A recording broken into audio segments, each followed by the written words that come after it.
Another question, Harley. Could you please explain the difference between health and fitness and how being healthy can improve your fitness? Okay.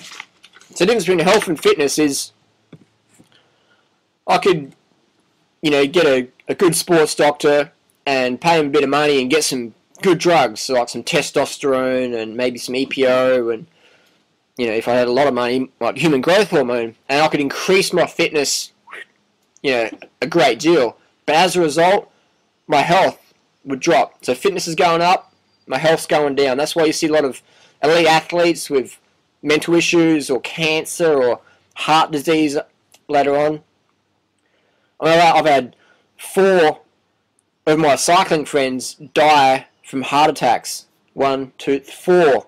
And they've all been under age 30. 4 of my cyclist friends dying from heart attacks.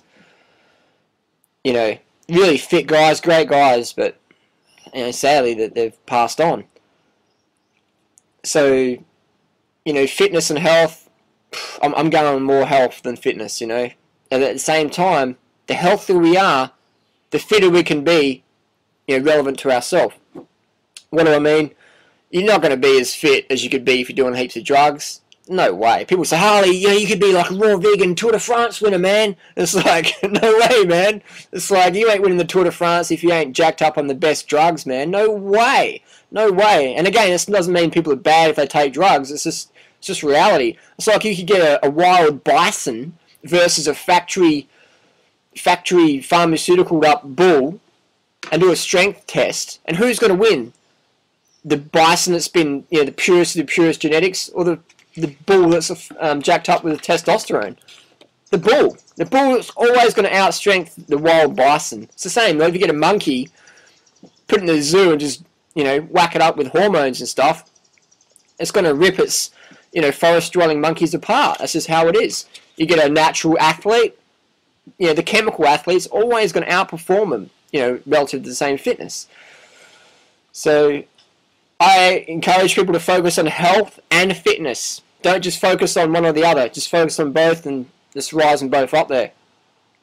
Because you can focus on health and go, I don't want to do any exercise because that's like shouldn't be doing exercise. But it's like, actually, you can't really be healthy if you don't exercise. The sedentary people in the raw food movement, lovely people as they are, sedentarism is not healthy. To be healthy, we have to exercise. We have to dance, ride, jog, swim, play. We have to get up, moving, get the blood pumping, at least, 5, 6, 7 hours a week at least, just basic stuff. So health and fitness, improve both of them, and don't sacrifice your health to get fit and by taking drugs.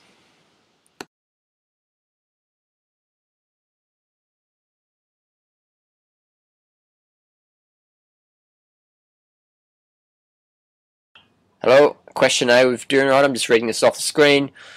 Matt Monarch recently posted out a newsletter about a new candida beta. What do you think about this one? Okay, so I'm reading this off Matt's site. Just click it on. My wife Angela believes that she was born with systemic candida and she has been dealing on and off with candida issues ever since.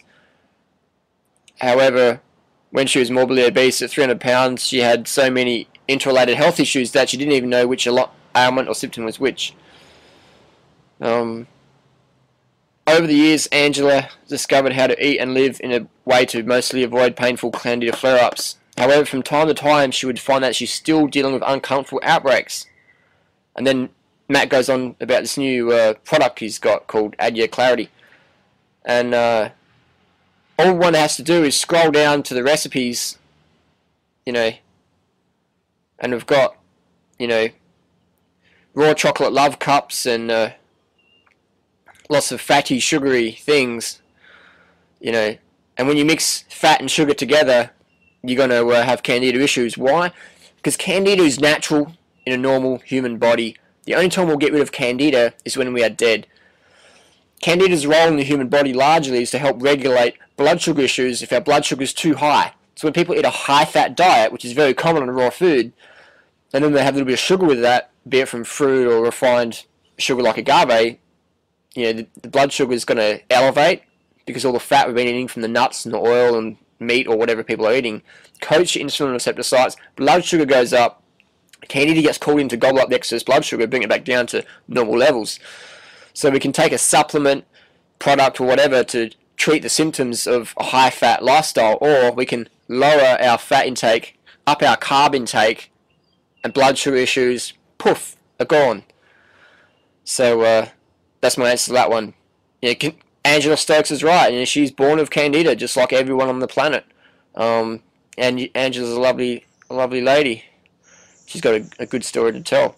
But again, it's where people in the raw food movement, they're sincere, but they're sincerely wrong. They don't understand basic human physiology. Anyone has to read a medical textbook, and you can understand the basics. I mean, that's what I encourage people to do. Learn about candida, and don't get caught up in the sincere but sincerely wrong people who try and sell you, a Band-Aid. Well, and then they're going to see a recipe of high-fat stuff and eat more greens and don't eat too much fruit because that's like, you can't do that because that affects my business. Eat your fruit, keep your fat low, go, go, go.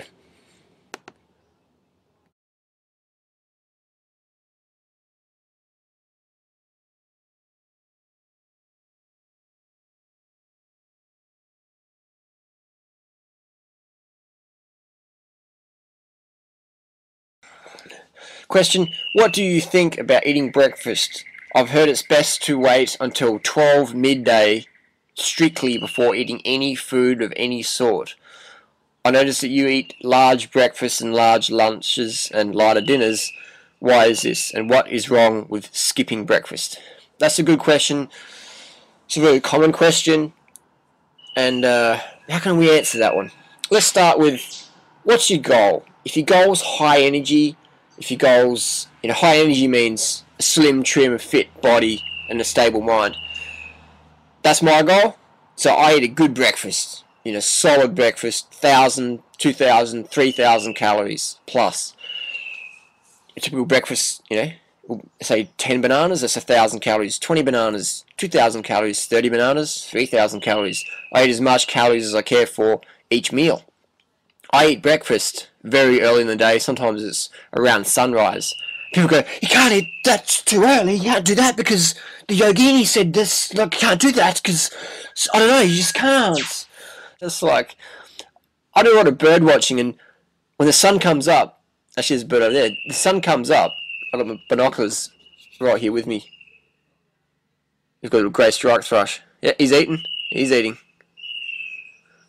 You know what I mean? They're always eating. The birds around here, always eating. The birds in Costa Rica, always eating. The birds in California, always eating. When the sun's up, they're up eating. So you won't see a bird waiting till midday to eat. This is just like some little thing, constructed in the human ego's mind. I can't wait till midday before I eat. It's like, if you can see your food, eat it. If it tastes good, eat it. So I eat breakfast. Sumo wrestlers never eat breakfast. The super champ sumo wrestlers never eat breakfast. Why? Because when you eat breakfast, it starts your metabolism on again. It gets things speeding up. You get energy, you want to move and get out and start your day. Sumo wrestlers never eat breakfast. They wait until midday or 2 p.m. and then they have a massive meal. And then they have a massive meal at night time and go straight to bed. Eat as much as you can, straight to bed. Never eat breakfast. Big lunch, big dinner, straight to bed. And that is the best way to store fat. So if you're really, really skinny, you want to put some more fat on, or if you want to become a sumo wrestler, that's a great strategy. Skip breakfast. Sumo wrestler secret tip. Skip breakfast, get fat. Great way. I like high energy. I like being slim and trim. It's good for running. It's good for cycling. It's good for feeling good.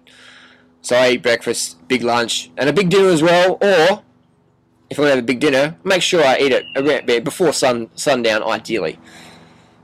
And because I need a lot of calories. I do a lot. I use my brain a lot. I use my brain more than my body, and that takes a lot of glucose, a lot of glycogen. So glucose is brain fuel. The brain exclusively runs on glucose. So the ability to think is dependent on a level of glycogen.